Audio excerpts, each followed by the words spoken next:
সুলভে সঠিক চিকিৎসার একমাত্র প্রতিষ্ঠান বিবেকানন্দ হসপিটাল। 24 ঘন্টা emergency service, blood bank, trauma care. আপনাদের সেবায় আমরা তৎপর। গুণমান ও পরিষেবায় দুর্গাপুর বিধাননগরের ডক্টর জাকির হোসেন এভিনিউর বিবেকানন্দ হসপিটাল শিল্পাঞ্চলের মানুষের মন জয় করেছে।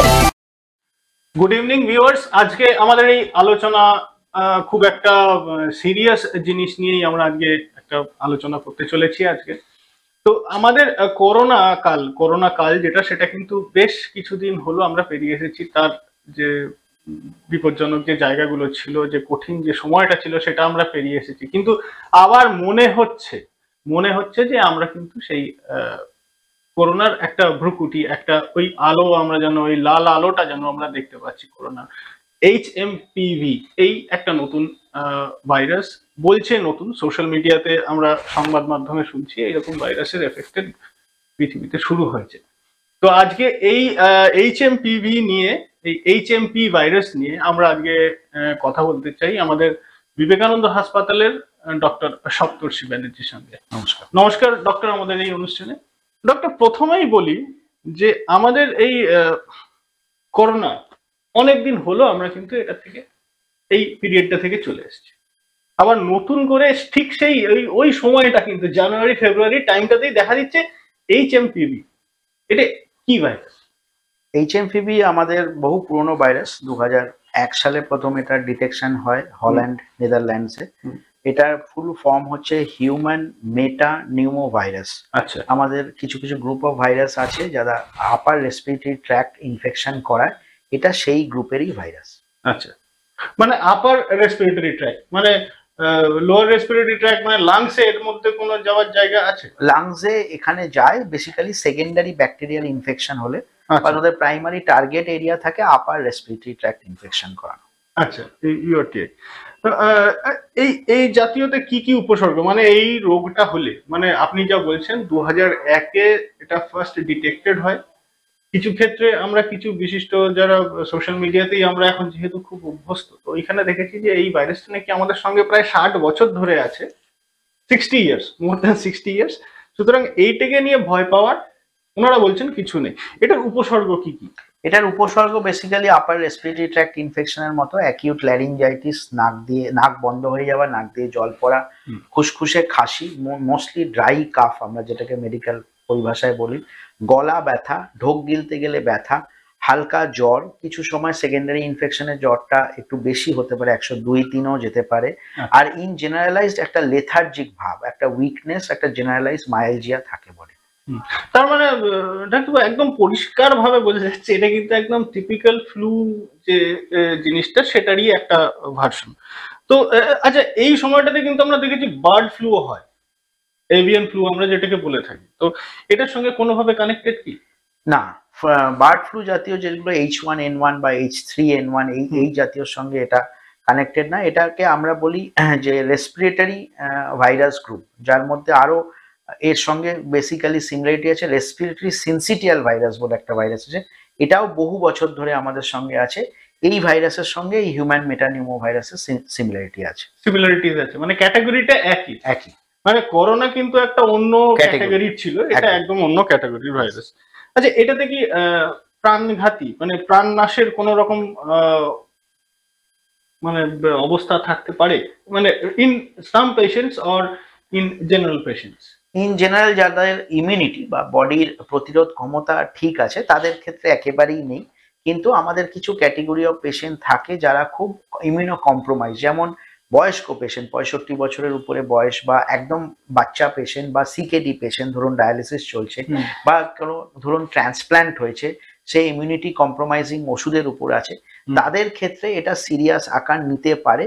বাট এখনো লাইফ থ্রেটনিং মানে লাইফ চলে যেতে পারে এরকম পাওয়া যায়নি এখন অব্দি। আচ্ছা, ডেটা পাওয়া যায়নি। আচ্ছা, ডেটা এখনো পর্যন্ত লাইফ থ্রেটনিং কোনো রকম নেই, আনটিল এন্ড আনলেস যে পেশেন্ট ইমিউনো কম্প্রোমাইজ, মানে যাদের ভিতরকার যে ইমিউনিটি, যে সংক্রমণ রোধ করার যে ক্ষমতা, সেটা যাদের কম আছে, তাদের ক্ষেত্রে হয়তো বিপজ্জনক হতে পারে। আচ্ছা, চিকিৎসাতে আমরা জানি যে ভাইরাল ফিভার কিংবা ভাইরাল ইনফেকশনের জন্য কোনো রকম কিন্তু আমরা চিকিৎসা নেই, টিপিক্যাল কোনো চিকিৎসা নেই। তো সেক্ষেত্রে এটাও কি সেম? মানে মানে জেনারেলাইজলি কি আমরা কি যে বলতে পারি যে ভাইরাসের ক্ষেত্রে আমাদের কোনো চিকিৎসা নেই, ওটা টাইম দিয়ে এলেই ঠিক হয়ে যাবে, এটাই কি ঠিক? একদম। ভাইরাসের একটা অবস্থানগত ব্যাপার, যেটা ব্যাকটেরিয়ার সঙ্গে ডিফারেন্স হচ্ছে যে প্রতি বছর ওরা স্ট্রেইন গুলোকে পাল্টে ফেলে। আচ্ছা। সেই জন্য ভাইরাসকে প্রতিরোধ করতে গেলে আমাদের অ্যাক্টিভ চিকিৎসা কিছু থাকে না, কিন্তু আমরা বলি সবসময় ভ্যাকসিন নিয়ে রাখতে। ভ্যাকসিন আমাদের এই অ্যান্টিবডিটা তৈরি করে দেয় বডিতে আগে থেকে।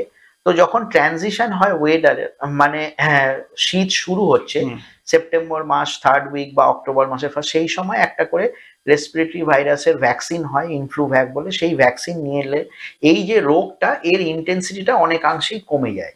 কিন্তু আমরা বাকি যে চিকিৎসাটা করি সেটা সম্পূর্ণ সিমটোম্যাটিক। কাশি হলে কাশির সিরাপ, নাক দিয়ে জল পড়া থাকলে অ্যান্টি অ্যালার্জিক, সেকেন্ডারি বারবার ফিভার আসলে আমরা অ্যান্টি ব্যাকটেরিয়াল, সেকেন্ডারি ব্যাকটেরিয়াল ইনফেকশনকে কভার করার জন্য দিই। বাট স্পেসিফিক্যালি এই হিউম্যান মেটা নিউমো ভাইরাসের জন্য কোনো অ্যান্টিভাইরাল থেরাপি নেই।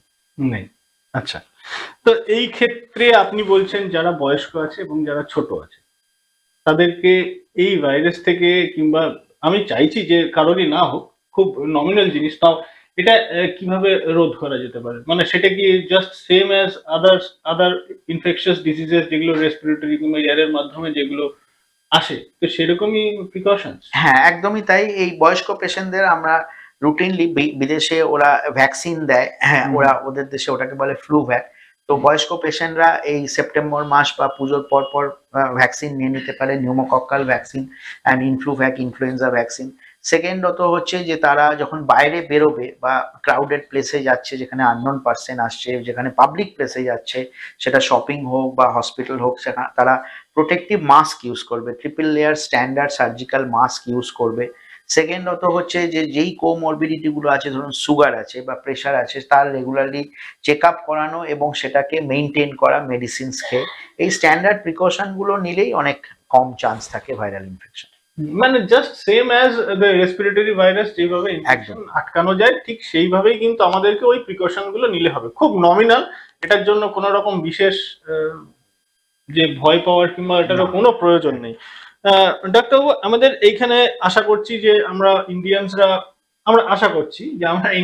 অনেক বেশি resistant to some of very critical diseases, যেহেতু আমাদের লাইফস্টাইলটা ওরকম নয়। তো সেক্ষেত্রেও যদি ইনফেকশন হয় তাহলে কি করতে হবে? ইনফেকশন যদি হয়, সেটা হচ্ছে প্রথমত যে আপনার অ্যাজ এ সিটিজেন দায়িত্ব যেটা, সেটা যেন স্প্রেড না করে। You self isolate your self, যদি সেপারেট রুম থাকে সেখানে থাকা, আর্লি মেডিকেল অ্যাডভাইস নেওয়া। এই সময় যেটা খুব জরুরি হচ্ছে যে শীতকালে যেহেতু আমাদের ঘাম বেশি হয় না, আমরা ওয়াটার ইনটেকটা অনেক কমিয়ে দিই।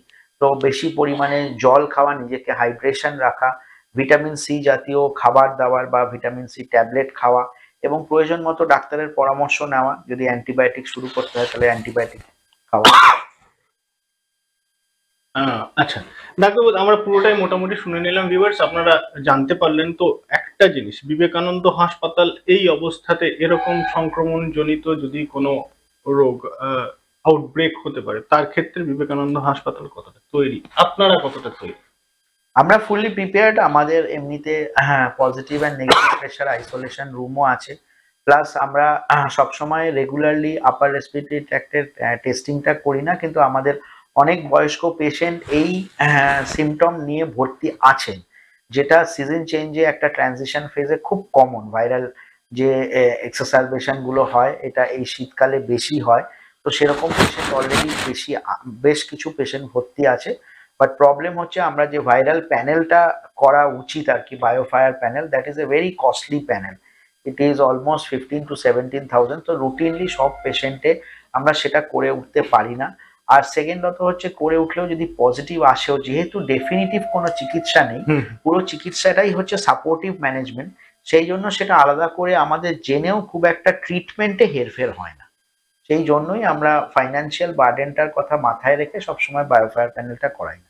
আদারওয়াইজ যেখানে গভর্নমেন্ট সেট আপে, যেখানে কস্ট ফ্যাক্টরটা অতটা ইম্পর্টেন্ট না, বায়োফায়ার প্যানেল করলে ওরা 6-8 ঘন্টার মধ্যে কি কি ভাইরাস পজিটিভ আছে আপার রেসপিরেটরি ট্র্যাক্টের একটা সোয়াব নিয়ে ওরা বলে দিতে পারে।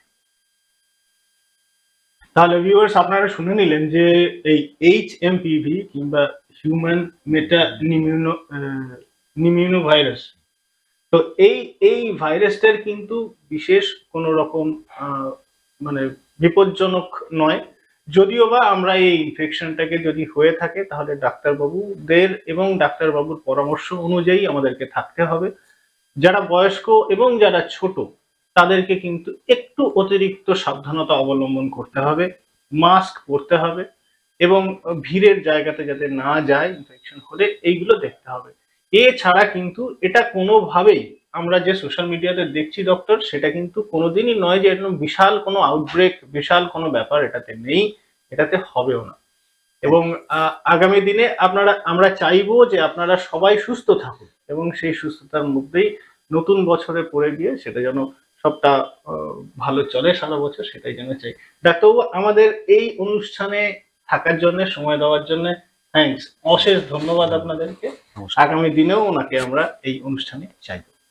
নমস্কার। সুলভে সঠিক চিকিৎসার একমাত্র প্রতিষ্ঠান বিবেকানন্দ হসপিটাল। 24 ঘন্টা emergency service, blood bank, trauma care. আপনাদের সেবায় আমরা তৎপর। গুণমান ও পরিষেবায় দুর্গাপুর বিধাননগরের ডক্টর জাকির হোসেন এভিনিউর বিবেকানন্দ হসপিটাল শিল্পাঞ্চলের মানুষের মন জয় করেছে।